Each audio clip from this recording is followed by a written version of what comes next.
Ma sœur, pilote de ligne, m'a appelé. Je dois te poser une question bizarre. Ta femme. Elle est à la maison en ce moment? Oui, ai-je dit, elle est sous la douche. La voix de ma sœur n'était plus qu'un murmure. C'est impossible. Parce que j'ai son passeport sous les yeux. Elle vient de monter à bord de mon vol pour Genève. C'est à ce moment-là que j'ai entendu des pas derrière moi. Nous serions ravis de savoir de quelle partie du monde vous nous rejoignez. Dites-le nous. Maintenant, plongeons dans l'histoire d'aujourd'hui. Chapitre 1, Vie parfaite, mensonge parfait. Shan Robinson se tenait dans sa cuisine spacieuse, regardant le lever du soleil peindre l'horizon de Seattle de teintes d'or et de pourpre. À 35 ans, il avait tout ce qu'un homme pouvait désirer, une entreprise de cybersécurité florissante, une belle maison surplombant le Puget Sound, et ce qu'il croyait être le mariage parfait avec Carrie. Son passé militaire dans le renseignement l'avait bien servi dans le monde de la technologie, faisant de Robinson Security System une société qui protégeait certaines des données les plus sensibles du pays. La cafetière se mit à gargouiller tandis que Shan parcourait des messages cryptés sur sa tablette. 3 ans de mariage avec Carrie avaient été un pur bonheur. Elle était brillante, travaillant comme traductrice indépendante pour des multinationales, ce qui expliquait ses fréquents voyages. Ses talents linguistiques l'avaient impressionné dès leur première rencontre lors d'une conférence sur la cybersécurité à Washington DC. « Bonjour, bel homme », fit la voix de Carrie derrière lui. Il se tourna pour la voir descendre les escaliers dans sa robe de chambre en soie, ses cheveux auburn cascadant sur ses épaules. Même après 3 ans, elle lui coupait encore le souffle. « Le café est presque prêt », dit Shan, l'attirant à lui pour un baiser. « Tu es levé tôt pour quelqu'un qui est rentré de Prague à minuit. » Le décalage horaire a des effets mystérieux, rit-elle. Cette sonorité musicale dont il était tombé amoureux. Et puis, je voulais passer du temps avec mon PDG préféré avant ta grande présentation d'aujourd'hui. Shan sourit. Aujourd'hui, Robinson Security System allait présenter son dernier logiciel de cryptage quantique au département de la Défense, un contrat d'une valeur de 50 millions de dollars et des années de développement. Seule une poignée de personnes connaissaient les détails, y compris Carrie, qui avait aidé à traduire une partie de la documentation technique. « Je devrais prendre une douche et me préparer », dit Carrie en se dirigeant vers les escaliers. « Cette présentation va tout changer pour nous. » Alors qu'elle disparaissait à l'étage, le téléphone de Shan vibra. Le nom de sa sœur, Lorna, apparut à l'écran. En tant que pilote pour Northwest Airlines, elle appelait rarement pendant ses heures de travail, sauf urgence. « Salut Lorna, tu n'es pas censée être en vol aujourd'hui ? » Shan, je dois te poser une question bizarre. Sa voix était tendue, presque un murmure. Carrie, elle est à la maison en ce moment? Shan jeta un coup d'œil vers les escaliers, entendant la douche se mettre en marche. Oui, elle est sous la douche. Pourquoi? Le silence à l'autre bout du fil s'étira, inconfortablement long. Quand Lorna reprit la parole, sa voix n'était plus qu'un chuchotement. C'est impossible. Parce que j'ai son passeport sous les yeux. Elle vient de monter à bord de mon vol pour Genève. La tasse de café glissa de la main de Shan, se brisant contre le sol en marbre. Son entraînement militaire prit immédiatement le dessus. La même clarté froide qu'il avait maintenue en vie lors d'opérations clandestines en Europe de l'Est. Tu es sûr que c'est son passeport? Shan, j'ai vu Carrie des dizaines de fois. Même photo, même signature, tout est pareil. Elle est assise en première classe, rang 2A, et elle ressemble trait pour trait à ta femme. Juste à ce moment-là, Shan entendit des pas derrière lui. Il se tourna et vit Carrie, debout dans l'encadrement de la porte, les cheveux mouillés par la douche, avec une expression inquiète. Tout va bien? J'ai entendu quelque chose se casser. Shan étudia son visage, les mêmes yeux verts, la petite cicatrice au-dessus de son sourcil gauche d'un accident d'enfance, la façon dont elle touchait inconsciemment son alliance quand elle était nerveuse. Tout était exactement comme il se devait, et pourtant sa sœur était à des milliers de kilomètres de là, regardant quelqu'un avec le passeport de Carrie embarqué sur un vol international. J'ai juste fait tomber ma tasse, dit Shan avec précaution, tenant toujours le téléphone. Lorna, je te rappelle. Alors qu'il mettait fin à l'appel, l'esprit de Shan parcourait les possibilités. L'usurpation d'identité était courante, mais obtenir un duplicata de passeport nécessitait des relations, des ressources et du temps. Ce n'était pas un hasard. C'était Lorna, demanda Carrie, s'agenouillant pour aider à ramasser les éclats de céramique. Tout va bien? Juste des trucs de pilote, répondit Shan, observant attentivement ses mouvements. Était-ce son imagination, ou semblait-elle soulagée? Pendant l'heure qui suivit, Shan suivit sa routine matinale machinalement, tandis que son esprit analysait le problème. Il embrassa Carrie pour lui dire au revoir, la regarda partir pour ce qu'elle disait être une réunion avec un nouveau client, puis se rendit immédiatement à son bureau à domicile. Son expérience dans la sécurité avait appris à Shan à faire confiance à son instinct. Et en ce moment, chaque instinct lui hurlait que quelque chose n'allait pas du tout. Il ouvrit son système informatique crypté et commença à recouper tout ce qu'il pouvait trouver sur les activités récentes de Carrie. Chapitre 2, des fissures dans les fondations. Les doigts de Shan volaient sur le clavier tandis qu'il accédait à des bases de données que peu de civils pouvaient atteindre. Son habilitation militaire, bien qu'officiellement expirée, lui ouvrait encore certaines portes grâce à d'anciens contacts. Ce qu'il découvrit dans les 3 heures qui suivirent aurait brisé un homme plus faible. Les relevés de cartes de crédit montraient que la carte de Carrie avait été utilisée simultanément à Seattle et dans diverses villes européennes au cours des 6 derniers mois. Pas seulement de petits achats qui pourraient s'expliquer par des achats en ligne, mais des séjours à l'hôtel, des notes de restaurant, même des frais de parking ou des lieux physiques qui nécessitaient une présence. Shan consulta les enregistrements de sécurité de son propre système domestique. Il fit défiler des semaines d'enregistrement, étudiant la femme avec qui il vivait. Là, il y avait des différences subtiles qu'il n'avait jamais remarquées. La façon dont elle tenait sa fourchette, gauchère au lieu de droitière, comment elle ne fredonnait plus en cuisinant, quelque chose que la vraie Carrie faisait constamment, le léger changement dans son rire qu'il avait attribué au bonheur. Son téléphone vibra. Un SMS de Carrie, réunion plus longue que prévu. Ne m'attends pas ce soir. Je t'aime. Shan fixa le message. La vraie Carrie n'utilisait jamais de points dans ses SMS. C'était l'une de ses manies qui le rendait fou. Elle écrivait « Je t'aime », pas « Je t'aime ». Il appela son détective privé, Dal Crosby, un ancien rangé de l'armée qui avait servi sous ses ordres en Afghanistan. « Dal, j'ai besoin d'un travail prioritaire. Vérification complète des antécédents et suivi de localisation actuelle. » Sur qui? Shan hésita, les mots lui semblant être du verre dans sa gorge. « Ma femme. » 2 heures plus tard, Dal arriva au bureau de Shan avec un dossier épais et une expression sombre. « Ça ne va pas te plaire, patron. » Dal étala des photos sur le bureau. « J'ai passé la reconnaissance faciale dans les bases de données internationales. La femme dans ta maison, son vrai nom est Vera Molnar. Elle fait partie d'un réseau sophistiqué d'usurpation d'identité et d'espionnage industriel basé en Europe de l'Est. » Shan étudia les photographies côte à côte. Vera ressemblait presque à Carrie, mais les différences subtiles étaient là une fois qu'on savait où regarder. « Où est ma vraie femme ?» L'expression de Dal s'assombrit. C'est là que ça se complique. Carrie Robinson a disparu il y a 8 mois alors qu'elle voyageait en Bulgarie pour un travail de traduction. La police locale a classé l'affaire comme une disparition, mais elle a été enterrée sous la paperasse bureaucratique. 8 mois. Le sang de Shan se glaça. J'ai vécu avec une imposture pendant 8 mois. C'est pire encore. L'agent traitant de Vera Molnar est un homme nommé Arturo Herrera, ancien Spetsnaz, qui dirige maintenant des opérations d'espionnage industriel. Ils sont spécialisés dans les infiltrations à long terme de cadres supérieurs de la tech. Les mains de Shan se serrèrent en poing. Le projet de cryptage quantique de son entreprise. Vera avait eu accès à tout, chaque détail du contrat avec le département de la Défense, chaque protocole de sécurité, chaque faiblesse de leur système. Il y a plus, continua Dal. L'opération d'Herrera est financée par un consortium de sociétés technologiques étrangères voulant voler les innovations de la défense américaine. Ils ont déjà fait ça. Remplacer le conjoint d'une cible, extraire des informations sur des mois ou des années, puis disparaître avec tout. L'esprit militaire de Shan était déjà au travail, calculant les angles et les possibilités. Mais sous la pensée tactique, une rage froide montait. Ils avaient pris sa femme. Ils avaient violé sa maison, sa vie, sa confiance.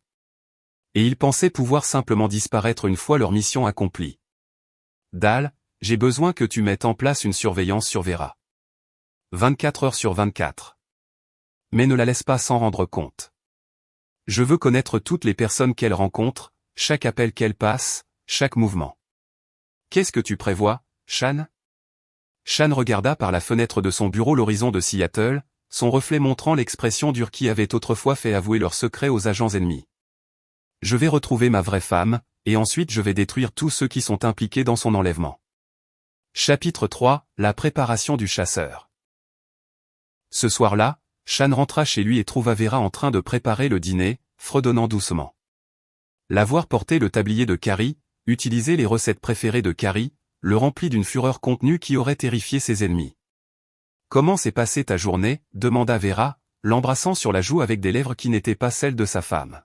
« Productive » répondit Shan, étudiant ses micro-expressions. « La présentation au département de la Défense est demain. Je suis nerveux. »« Tu seras brillant » dit-elle en lui touchant le bras. « Tu le es toujours. » Shan hocha la tête, reconnaissant la tentative subtile d'extraire plus d'informations sur la présentation. Pendant le dîner, il lui fournit des informations soigneusement falsifiées sur les protocoles de cryptage, la regardant enregistrer chaque détail pour ses supérieurs. Après que Vera fut allée se coucher, Shan descendit dans son atelier au sous-sol, une pièce qu'elle n'avait jamais montré d'intérêt à explorer. Là, entouré d'électronique et d'équipements de surveillance, il commença à planifier l'opération la plus complexe de sa vie. Les rapports de surveillance de Dahl arrivaient toutes les heures.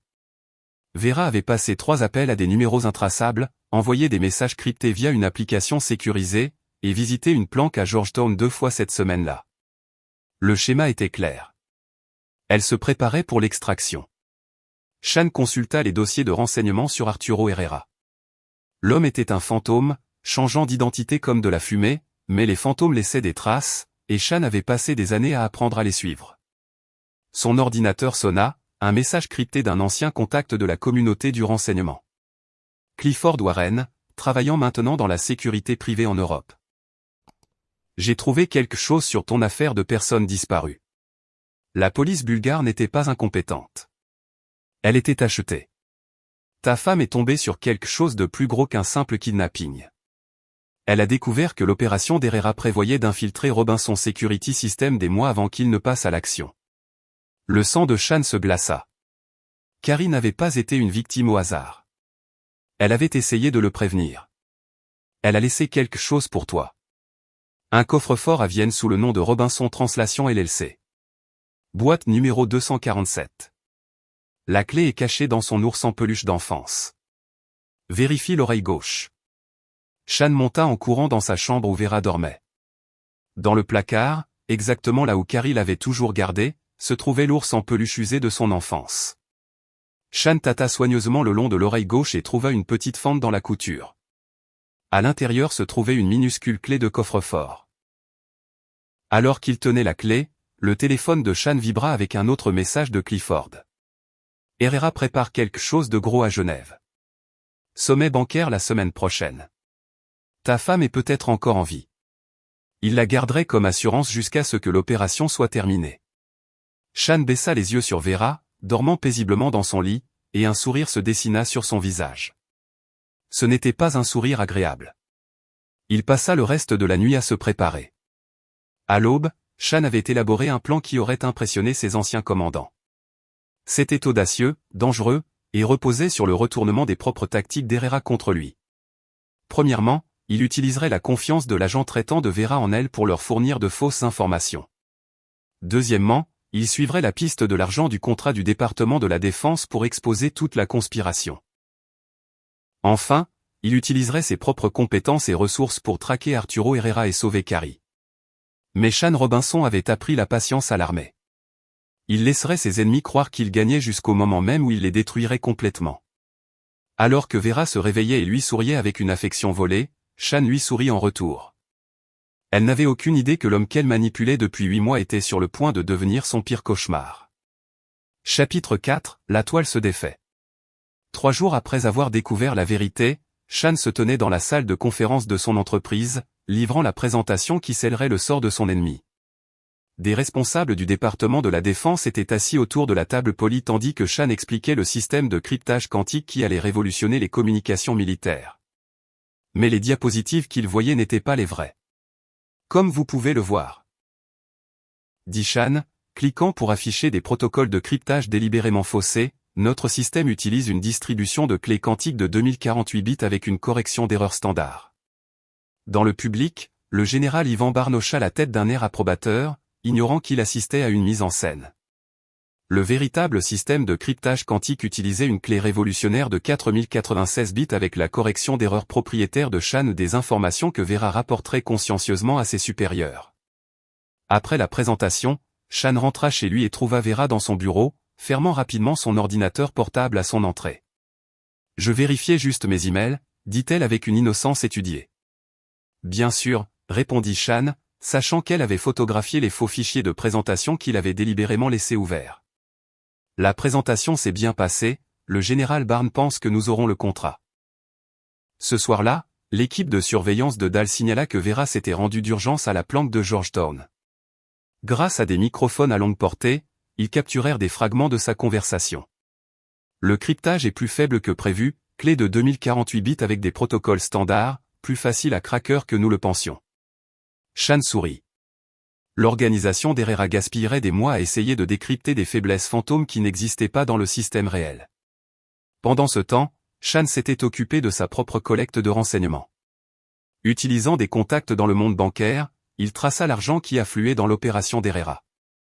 La piste menait, à travers 3 sociétés écrans, à un consortium d'entreprises technologiques chinoises et russes, toutes désespérées de voler les innovations de la défense américaine.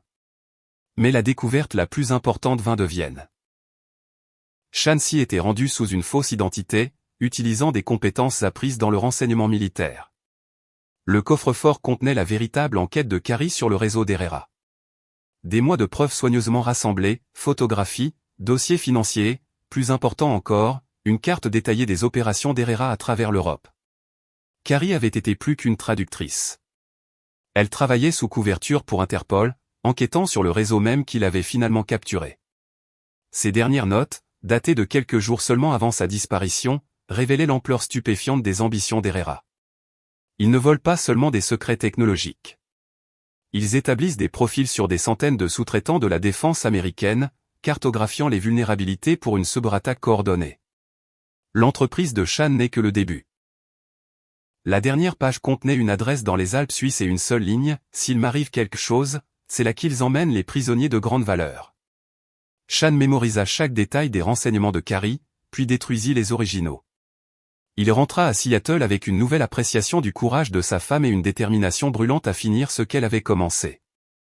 Cette nuit-là, alors que Vera dormait à ses côtés, Chan reçut un message crypté de Dahl. Il bouge. Vera a reçu de nouveaux ordres aujourd'hui. Le calendrier a été accéléré. Chan n'était pas surpris. Sa fausse présentation avait convaincu Herrera que le système de cryptage était vulnérable, rendant une action immédiate plus attrayante que l'infiltration patiente à long terme qu'ils avaient initialement prévue. Chan. La voix de Vera venait doucement de l'obscurité. Tu es réveillé. Je pense juste au travail, répondit-il. J'ai réfléchi aussi. Elle se rapprocha, sa main trouvant sa poitrine. À nous. À notre avenir. Chan sentit sa mâchoire se contracter. Même maintenant, elle maintenait la mascarade, se préparant peut-être pour son extraction finale. Qu'en est-il de notre avenir? Je t'aime, murmura-t-elle. Et Chan se demanda s'il y avait une émotion sincère derrière ces mots ou si elle était simplement une excellente actrice. Je veux que tu saches que quoi qu'il arrive. Quoi qu'il arrive. Chan se tourna pour lui faire face dans l'obscurité. Pourquoi dis-tu ça? Juste, la vie est imprévisible. Je veux m'assurer que tu sais ce que je ressens. Chan fixa sa silhouette au clair de lune. Cette femme qui portait le visage de sa femme et dormait dans le lit de sa femme. Demain, elle recevrait probablement l'ordre de terminer sa mission. En quelques jours, elle disparaîtrait probablement, emportant avec elle tout ce qu'elle avait appris sur son entreprise, sa vie, ses vulnérabilités. Mais Chan Robinson avait d'autres plans. Je t'aime aussi, mentit-il, sa voix aussi ferme que l'acier. Fais de beaux rêves, Carrie. Alors que Vera se rendormait, Chan commença la phase finale de sa préparation. Demain soir, la chasse commencerait pour de bon. Chapitre 5, le piège se referme. L'occasion pour Chan se présenta le lendemain soir, lorsque Vera annonça qu'elle devait rencontrer un client pour un projet de traduction urgent. Ça pourrait prendre quelques heures, dit-elle en prenant son sac à main avec la même efficacité décontractée qu'elle avait affichée pendant des mois. Ne m'attends pas. Sois prudente, répondit Shan, l'embrassant pour ce qu'il savait être la dernière fois. L'équipe de surveillance de Dahl suivit Vera jusqu'à un hôtel de luxe du centre-ville où elle rencontra un homme correspondant à la description d'Arturo Herrera. Grâce à des microphones directionnels et des téléobjectifs, ils capturèrent des renseignements cruciaux. Vera devait être extraite dans 48 heures, immédiatement après un dernier téléchargement de données depuis les serveurs de l'entreprise de Shan. Mais Shan avait déjà 3 coups d'avance. Pendant que Vera rencontrait son agent traitant, Shan était dans la salle des serveurs de son entreprise, mettant en place un piège numérique qui aurait rendu fiers ses anciens collègues du renseignement. Chaque fichier auquel Vera avait accédé au cours des derniers mois avait été remplacé par des versions modifiées contenant un code de suivi. Lorsque les gens d'Herrera essaieraient d'utiliser les données volées, celles-ci communiqueraient avec les serveurs privés de Shan, révélant leurs emplacements exacts. Plus important encore, Shan avait préparé une surprise spéciale. Les fichiers de cryptage quantique que Vera avait photographiés contenaient un malware caché, déguisé en erreur de calcul. Lorsque l'équipe d'Herrera essaierait de faire de l'ingénierie inverse sur la technologie, le malware non seulement corromprait leur système, mais donnerait également à Shan un accès à distance à tout leur réseau. À minuit, Shan reçut la confirmation que Vera était rentrée chez elle. Elle se glissa silencieusement dans le lit, le croyant endormi. « Comment s'est passée la réunion ?» demanda doucement Shan. « Bien, murmura-t-elle. Juste une revue de contrat ennuyeuse. » Shan hocha la tête dans l'obscurité, sachant qu'elle venait probablement de recevoir les instructions finales pour le vol de données. Demain serait son dernier jour à maintenir la mascarade. Le lendemain matin se déroula normalement. Vera prépara le petit déjeuner, l'embrassa pour lui dire au revoir, et partit pour ce qu'elle prétendait être une autre réunion client. Mais l'équipe de Dahl rapporta qu'elle n'avait jamais quitté l'hôtel où elle avait rencontré Herrera. À midi, Shan reçut un message crypté d'une source inattendue. Lorna, sa sœur, la pilote de ligne. La femme avec le passeport de Carrie n'est jamais arrivée à Genève. Elle a disparu de l'aéroport de Munich lors d'une escale. La police a retrouvé son passeport dans une poubelle des toilettes. Shan sourit sombrement. Herrera faisait le ménage, éliminant les témoins gênants avant la phase finale de l'opération. Le faux passeport avait servi son but de diversion, faisant regarder Shan dans la mauvaise direction pendant qu'ils consolidaient leur infiltration. Mais il l'avait sous-estimé. Cet après-midi-là, le téléphone de Shan vibra avec un SMS de Carrie. Un imprévu au travail. Je serai hors de la ville pour quelques jours. Je t'aime. Shan fixa le message, puis tapa une réponse. Où vas-tu? Pas de réponse. Il essaya d'appeler. Le téléphone tomba directement sur la messagerie vocale. Vera Molnar avait disparu aussi soudainement qu'elle était apparue dans sa vie 8 mois plus tôt. Mais Shan était prêt. Son téléphone s'illumina immédiatement d'alertes du logiciel de suivi intégré dans les fichiers volés. Les données étaient consultées depuis un emplacement à Genève, plus précisément depuis un hôtel de luxe accueillant les voyageurs d'affaires internationaux. Shan fit rapidement ses bagages, ne prenant que l'essentiel et du matériel qui ne déclencherait pas la sécurité de l'aéroport. Son passeport diplomatique, un vestige de ses jours dans le renseignement militaire, lui permettrait de passer la douane sans question. Alors que son avion décollait de Seattle, Shan passa en revue tout ce qu'il savait de l'opération d'Arturo Herrera. L'homme était méthodique, prudent et mortel. Mais il avait une faiblesse, l'arrogance. Après 8 mois d'infiltration réussie dans la vie de Shan, Herrera croyait comprendre son adversaire. Il était sur le point d'apprendre à quel point il avait tort. Dahl resta à Seattle, coordonnant avec les autres contacts de Shan et maintenant la surveillance sur les associés connus du réseau d'Herrera. Si quelqu'un essayait de finir ce que Vera avait commencé, il tomberait dans un piège.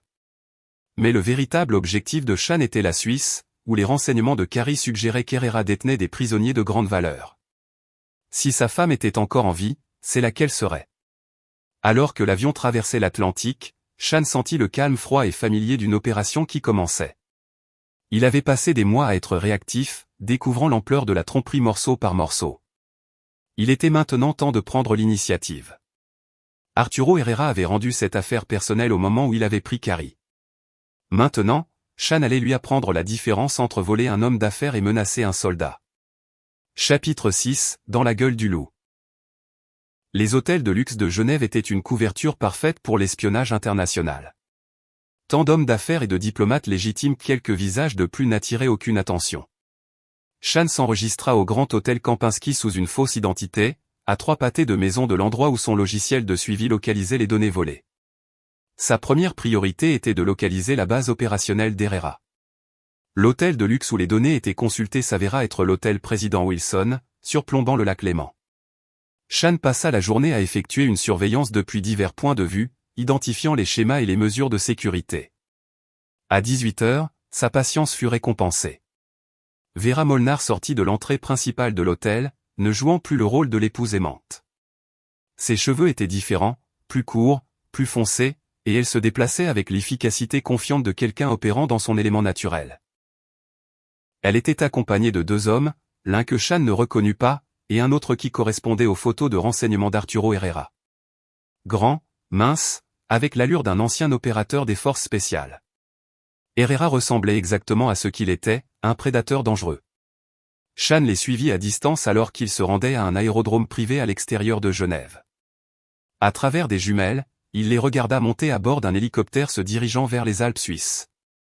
La trajectoire de vol correspondait à l'emplacement des renseignements de Cary, l'installation isolée où Herrera détenait des prisonniers de grande valeur. Cette nuit-là, Chan prit contact avec Clifford Warren, son contact de renseignement en Europe. Ils se rencontrèrent dans un restaurant tranquille de la vieille ville de Genève. « Tu entres dans une forteresse », l'avertit Clifford, étalant des photos satellites sur la table. Le complexe d'Herrera est construit à flanc de montagne. Voie d'accès minimale, système de sécurité sophistiqué. Les autorités suisses ne peuvent pas y toucher. Techniquement, c'est un espace aérien international. Et les prisonniers ? Les renseignements suggèrent qu'il détient au moins 6 personnes, des cadres de la tech, des sous-traitants du gouvernement, toute personne ayant des informations précieuses. La bonne nouvelle, c'est qu'il garde les prisonniers en vie tant qu'ils sont utiles. La mauvaise nouvelle, c'est ce qui se passe quand ils ne le sont plus. Chan étudia les images satellites, son esprit militaire calculant automatiquement les voies d'approche et les positions défensives. Le complexe était en effet une forteresse, mais chaque forteresse avait des faiblesses. « J'ai besoin d'équipement », dit Chan. Rien de traçable à une agence gouvernementale. Clifford sourit sombrement. « Je connais quelqu'un. » 3 heures plus tard, Chan avait tout ce dont il avait besoin. Matériel d'escalade, électronique tactique et armes spécialisées qui n'apparaîtraient sur aucun inventaire officiel. Il avait aussi quelque chose de plus précieux, des renseignements détaillés sur les protocoles de sécurité d'Herrera, recueillis par les agences de renseignement européennes au fil des ans. La faiblesse du complexe était sa force. Construit pour être imprenable, il avait des voies d'évasion limitées. Si Chan pouvait entrer et créer suffisamment de chaos, les propres mesures de sécurité d'Herrera se retourneraient contre lui. Mais d'abord, Chan avait son propre piège à tendre. De retour dans sa chambre d'hôtel, Chan activa le malware qu'il avait caché dans les fichiers de cryptage volés. Comme prévu, l'équipe d'Herrera avait tenté de faire de l'ingénierie inverse sur le système de cryptage quantique. Le malware commença immédiatement à transmettre tout ce qui se trouvait sur leurs ordinateurs. Non seulement des données techniques, mais aussi des plans opérationnels, l'emplacement des prisonniers, plus important encore, le réseau complet des agents d'Herrera à travers l'Europe. Le téléphone de Chan vibra avec des données entrantes, tandis que des mois de renseignements soigneusement cachés étaient mis à nu, des dossiers financiers montrant des paiements à des fonctionnaires corrompus, du matériel de chantage utilisé pour contrôler des agents, et une liste complète de chaque opérateur du réseau d'Herrera, y compris leurs missions actuelles. Mais l'information la plus importante était une liste de prisonniers. Cary Robinson était répertorié comme Atout 23C, priorité 1, actif. Elle était en vie. Les mains de Chan tremblèrent légèrement en lisant le résumé des renseignements. Cary avait été interrogée de manière approfondie sur l'entreprise de Chan et son passé militaire, mais elle ne leur avait rien donné d'utile. Sa formation à Interpol l'avait préparé à cela. La liste révéla également quelque chose qui glaça le sang de Chan. La liquidation de Cary était prévue dans 72 heures. Dès que l'équipe d'Herrera aurait fini d'exploiter les données de cryptage volées. Chan vérifia sa montre. Moins de 3 jours pour infiltrer une forteresse alpine, sauver sa femme et s'échapper avec elle. Il avait affronté des probabilités pires en Afghanistan, mais jamais avec des enjeux aussi personnels. Alors que Chan préparait son équipement et étudiait le plan du complexe, il pensa à Vera Molnar, la femme qui avait partagé son lit pendant 8 mois tout en planifiant sa destruction. Demain, quand il atteindrait le complexe d'Herrera, il la reverrait. Mais cette fois, elle le verrait tel qu'il était vraiment, non pas une cible à manipuler, mais un soldat en mission. Shan Robinson venait récupérer sa femme, et que Dieu vienne en aide à quiconque se mettrait sur son chemin. Chapitre 7, l'assaut de la montagne. À 3 heures du matin, Shan commença son ascension des Alpes suisses vers le complexe d'Herrera. L'approche nécessitait 6 heures d'escalade technique sur un terrain dangereux, mais c'était la seule route qui évitait les capteurs de sécurité et les postes de garde. Son entraînement militaire le servit bien alors qu'il naviguait sur des parois rocheuses glacées et des corniches étroites. Le complexe, construit sur un plateau naturel à 2500 mètres d'altitude, semblait être taillé dans la montagne elle-même. 3 antennes paraboliques sur le toit confirmaient qu'il s'agissait du principal centre de communication d'Herrera. Shan établit un poste d'observation dans une formation de grotte naturelle à 500 mètres du périmètre du complexe. À travers sa lunette tactique, il compta 12 gardes visibles, tous armés d'armes de qualité militaire et se déplaçant avec une discipline professionnelle. Des capteurs de mouvement couvraient les voies d'approche évidentes, et l'imagerie thermique révéla au moins 6 autres gardes postés à l'intérieur du bâtiment principal. Mais Shan avait des avantages qu'il ne pouvait anticiper. Le malware dans leur système lui avait donné un accès complet à leur réseau de sécurité. En quelques frappes sur sa tablette tactique, il pouvait surveiller leurs communications, désactiver les systèmes d'alarme et même accéder à leurs caméras de surveillance interne. À 16 heures, Shan regarda à travers les caméras de sécurité piratées Vera Molnar et Arturo Herrera visiter le niveau de détention du complexe. Les images confirmèrent l'emplacement de Carrie, une cellule de haute sécurité au niveau le plus profond de l'installation. Elle semblait faible mais pas brisée, sa posture de défi reconnaissable même à travers la vidéo de basse résolution. Shan sentit une vague de fierté mêlée de rage. Sa femme avait enduré 8 mois de captivité sans craquer, le protégeant lui et son entreprise, même sous une pression extrême. Mais alors que Shan regardait, Herrera désigna la cellule de Carrie et fit un geste de tranchage sur sa gorge. Le message était clair. Son utilité touchait à sa fin. Shan vérifia son équipement une dernière fois. Il avait peut-être 6 heures avant qu'il ne s'en prenne à Carrie. Le changement de garde du complexe à minuit lui offrirait sa meilleure opportunité, mais cela nécessiterait encore un timing parfait et beaucoup de chance. À 23h30, Shan commença son infiltration. À l'aide de charges thermiques placées lors de sa reconnaissance, il créa de multiples diversions autour du périmètre du complexe. Alors que les gardes répondaient à des violations apparentes de la sécurité sur les côtés nord et est, Shan s'approcha par l'ouest, utilisant son accès piraté pour désactiver les capteurs de mouvement dans un couloir étroit entre les itinéraires de patrouille. Le système de ventilation du complexe lui fournit une entrée, exactement comme Shan l'avait prévu. Les installations militaires étaient construites pour empêcher les gens d'entrer, pas pour empêcher quelqu'un avec les bonnes connaissances d'y pénétrer. Shan se laissa tomber dans un couloir de maintenance et accéda immédiatement au système de sécurité via une connexion filaire. En quelques minutes, il avait le contrôle total de l'électronique du complexe, caméras, alarmes, serrures de porte, même les systèmes d'éclairage. Se déplaçant dans des couloirs sombres avec des lunettes de vision nocturne, Shan élimina systématiquement les gardes avec une précision silencieuse. Son entraînement militaire lui avait appris à être efficace et clément lorsque c'était possible. Mais ces hommes avaient participé à la détention de sa femme. Sa clémence était limitée. Le niveau de détention du complexe était protégé par des mesures de sécurité supplémentaires, mais l'accès de Shan à leur système transforma chaque défense en un outil à son usage. Les serrures électroniques s'ouvraient à son commandement. Les caméras de sécurité lui montraient exactement où les gardes étaient positionnés. Même le système d'annonce de l'installation était sous son contrôle. À minuit 47, Shan atteignit la cellule de Carrie. Elle était assise sur une couchette étroite, fixant le plafond avec le regard vide de quelqu'un qui avait été poussé à ses limites psychologiques. Lorsque la porte de la cellule s'ouvrit, elle se tendit, s'attendant à un autre interrogatoire. « Carrie » murmura Shan. Elle se tourna et ses yeux s'écarquillèrent d'incrédulité. Pendant un instant, aucun d'eux ne bougea. Puis elle fut dans ses bras, et Shan sentit 8 mois de rage et de chagrin soigneusement contrôlés déferler sur lui. « Comment as-tu » commença-t-elle. « Longue histoire » dit Shan, vérifiant le couloir. « Pour l'instant, nous devons bouger. » Mais alors qu'ils atteignaient la sortie du niveau de détention, des alarmes se mirent à retentir dans tout le complexe. L'infiltration de Shan avait été découverte. Par ici, dit Shan, menant Carrie vers la voie d'évacuation qu'il avait planifiée. Mais leur chemin était bloqué par 6 gardes, tous armés d'armes automatiques. Shan se plaça devant Carrie, sa propre arme pointée sur les gardes. Derrière eux, ils pouvaient entendre d'autres pas approcher. Tiens, fit une voix familière.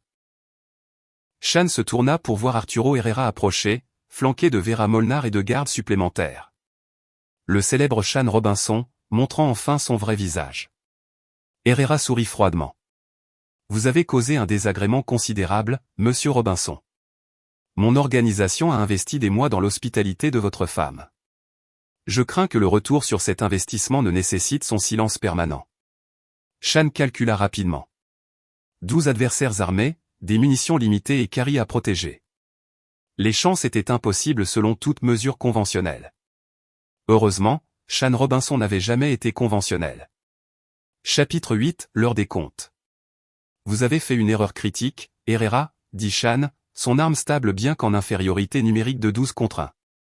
Ah oui? Et laquelle? Shan sourit sombrement. Vous avez supposé que j'étais venu seul. Il appuya sur un bouton de sa tablette tactique et les lumières du complexe s'éteignirent complètement. Dans l'obscurité, Shan entendit Herrera aboyer des ordres, mais il était trop tard. Les explosions commencèrent 30 secondes plus tard. Shan avait passé l'après-midi à truquer les propres systèmes de sécurité du complexe contre lui. Les charges qu'il avait placées lors de sa reconnaissance n'étaient pas seulement des diversions. C'étaient des démolitions de précision conçues pour effondrer des sections spécifiques de l'installation tout en laissant le niveau de détention intact. Dans le chaos de la maçonnerie qui s'effondrait et du métal tordu, Shan attrapa Carrie et se dirigea vers la sortie de secours qu'il avait identifiée des heures plus tôt. Derrière eux, les hommes d'Herrera luttaient pour naviguer dans l'installation obscure et en ruine. Mais le véritable piège de Shan ne faisait que commencer. L'éclairage de secours vacilla, révélant la salle informatique principale du complexe et la douzaine d'hommes en tenue tactique qui sortirent de leur cachette. Ce n'étaient pas les alliés de Shan. C'était la police fédérale suisse, armée de mandats d'arrêt et de preuves des crimes internationaux d'Herrera. Arturo Herrera appela le chef d'équipe dans un anglais accentué. Vous êtes en état d'arrestation pour enlèvement, espionnage industriel et terrorisme. Shan avait utilisé les renseignements des ordinateurs piratés d'Herrera pour fournir aux autorités suisses tout ce dont elles avaient besoin, l'emplacement des prisonniers, les dossiers financiers, les preuves des crimes commis sur le sol suisse. Le malware avait rassemblé des preuves pendant des semaines, constituant un dossier inattaquable contre toute l'organisation. Le visage d'Herrera montra d'abord le choc, puis la rage, alors qu'il réalisait l'ampleur de la contre-opération de Shan. Imbécile d'Américain bien pensant. Avez-vous la moindre idée de ce que vous avez? Ces mots furent coupés alors que les officiers tactiques suisses se déplaçaient pour l'arrêter, mais Vera Molnar n'avait pas fini. Elle sortit un pistolet dissimulé, visant non pas Shan, mais Carrie. Si je ne peux pas terminer la mission, je peux au moins éliminer les témoins gênants. Shan bougea sans réfléchir. Son corps se souvenant d'années d'entraînement au combat. Le tir qui aurait dû tuer sa femme l'atteignit à l'épaule, le faisant pivoter mais sans arrêter son élan vers l'avant. Son tir en retour fut précis et final. Vera Molnar s'effondra sur le sol. La femme qui avait partagé son lit et volé sa confiance, mourant avec le nom de la vraie femme de Shan sur ses lèvres. Carrie. Shan s'agenouilla à côté de Carrie, qui examinait sa blessure avec une efficacité professionnelle. Ce n'est pas profond, dit-elle, sa voix plus forte qu'elle ne l'avait été dans la cellule. Tu vivras, espèce d'imbécile magnifique et imprudent. Alors que la police suisse sécurisait les membres restants de l'organisation d'Herrera, Shan tenait sa femme et regardait ses ennemis être emmenés menottés. 8 mois de planification patiente, d'enquête et de préparation avaient mené à ce moment. Mais alors qu'ils étaient escortés hors du complexe en ruine, Shan savait que la vraie victoire n'était pas de capturer Herrera ou de sauver Carrie. C'était dans le simple fait que sa femme était vivante, en sécurité et de retour dans ses bras, là où elle devait être. Chapitre 9, le retour. 3 semaines plus tard, Shan et Carrie étaient assis sur leur terrasse surplombant le Puget Sound, regardant l'horizon de Seattle scintiller sous le soleil de l'après-midi. L'épaule de Shan guérissait bien, et Carrie avait repris la majeure partie du poids qu'elle avait perdu pendant sa captivité. Les suites de l'opération suisse avaient été complexes, mais satisfaisantes. L'organisation d'Herrera avait été complètement démantelée, avec des arrestations dans 12 pays. La technologie de défense volée avait été récupérée et sécurisée. Plus important encore, les 6 autres prisonniers du complexe d'Herrera avaient été sauvés et réunis avec leurs familles. Le FBI veut te débriefer à nouveau la semaine prochaine, dit Carrie, lisant une pile de correspondances officielles. Qu'ils attendent, répondit Shan, l'attirant plus près. Je leur ai dit tout ce qui était pertinent. Ce qu'il ne leur avait pas dit, c'était toute l'étendue de sa contre-opération. Le logiciel de suivi intégré dans les fichiers volés avait continué à recueillir des renseignements même après l'arrestation d'Herrera, révélant la structure complète du réseau d'espionnage international. Shan avait discrètement transmis ces informations à des alliés appropriés, s'assurant que la conspiration que Carrie avait découverte ne menacerait plus jamais personne. Dal a appelé ce matin. Continua Carrie. L'action de Robinson Security System a augmenté de 30% depuis l'annonce du contrat avec le département de la Défense. Shan hocha la tête distraitement. Le système de cryptage quantique qu'il avait développé, la vraie version, pas le leur protégeait désormais les communications militaires critiques. Mais le succès financier semblait trivial comparé au retour de sa femme. Il y a autre chose, dit doucement Carrie. Interpol m'a offert un poste permanent de consultante sur les crimes technologiques internationaux. Shan la regarda, étudiant ce visage qu'il avait cru ne jamais revoir. Qu'est-ce que tu leur as dit? Que j'allais y réfléchir. Après tout ce que nous avons traversé, peut-être qu'il est temps pour nous deux de prendre du recul par rapport à ce monde dangereux. Shan y réfléchit. Son passé militaire et le travail de renseignement de Carrie avaient façonné leur vie de manière à la fois positive et destructrice. Mais il leur avait aussi donné les compétences pour survivre quand la survie semblait impossible. Ou peut-être, dit Shan avec précaution, avons-nous appris que le monde dangereux ne laisse pas les gens comme nous tranquilles. Peut-être que la question n'est pas de savoir s'il faut s'y engager, mais comment le faire selon nos propres termes. Carrie sourit, le premier sourire complètement sincère que Shan voyait d'elle depuis le sauvetage. Suggères-tu que nous devenions une sorte d'équipe? Je suggère que des gens comme Herrera existeront toujours. Et des gens comme nous sont les seuls équipés pour les arrêter. Ils restèrent assis dans un silence confortable, regardant les bateaux se déplacer sur le détroit. Shan pensa à Vera Molnar, la femme qui avait vécu dans sa maison et partagé son lit tout en planifiant sa destruction. Son dévouement à sa mission avait été impressionnant à sa manière tordue. Mais elle avait commis l'erreur fondamentale de sous-estimer sa cible. Le téléphone de Shan vibra avec un message d'un numéro crypté. Nouvelle situation en développement. Espionnage industriel avec des implications pour la sécurité nationale. Êtes-vous, vous et votre femme, disponibles pour une consultation? Shan montra le message à Carrie, qui le lut 2 fois avant de lever les yeux vers lui. Qu'est-ce que tu en penses? Demanda-t-elle. Shan réfléchit à la question. Il y a 3 semaines, il était un homme d'affaires prospère avec une belle femme et une vie confortable. Maintenant, il était un homme qui avait démantelé un réseau d'espionnage international, sauvé sa femme d'une captivité alpine, et appris que parfois les ennemis les plus dangereux étaient les visages des personnes que vous aimiez le plus. Je pense, dit Shan, tapant une réponse au message crypté, que le monde a besoin de gens prêts à se battre pour ce qui est juste. Je pense que nous avons prouvé que nous sommes très bons pour ça. Et je pense que nous formons une excellente équipe.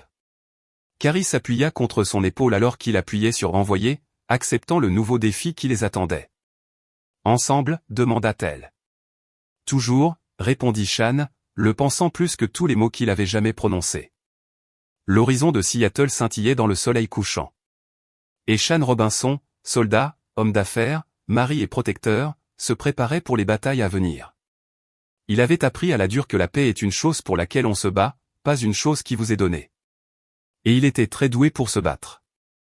C'est ici que notre histoire se termine. Partagez vos réflexions dans la section des commentaires. Merci pour votre temps. Si vous avez apprécié cette histoire, veuillez vous abonner à cette chaîne.